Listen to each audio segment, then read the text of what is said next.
this week's free training video, I want to talk to you about how you can actually use clients who tell you no to working on a project to your advantage. I think a lot of freelancers make the mistake of hearing the word no and deciding not to communicate with that client ever again. Now, some people will never respond to you at all when you send out a pitch, and that's because they may be too busy to respond to everyone, or maybe they no longer need the project, or simply reviewed your materials and decided you weren't a fit.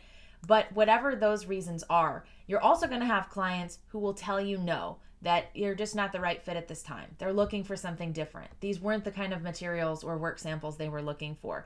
Now, in those situations, I encourage you not to do what our tendency is, which is to say, okay, fine, and get mad, get your feelings hurt, and move on and never communicate with that client.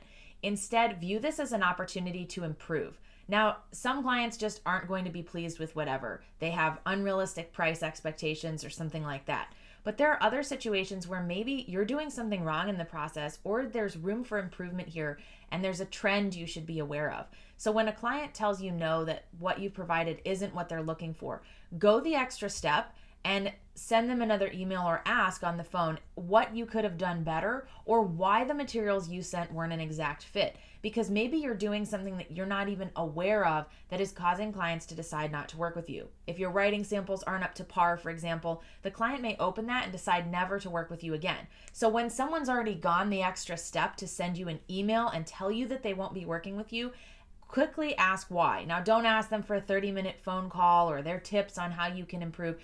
Do something short and sweet. Ask, is there anything I could have done better?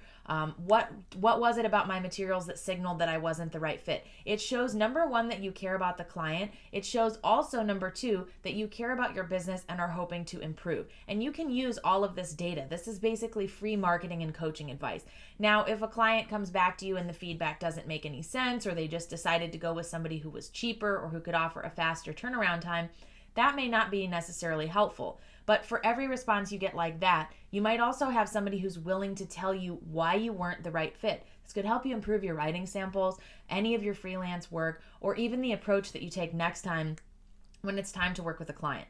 No matter what, you should be responding to these clients and thanking them for their time. Not only did they take the time to speak with you and to review your materials, but they went one step further by giving you the message that you weren't exactly the right fit. Learning more about what went wrong can help you improve for the future. It's easy to allow things to just be a blow to your ego and decide not to move on. But the professional step to take, and the one that's going to allow the most room for growth, is by asking the person what you could have done better.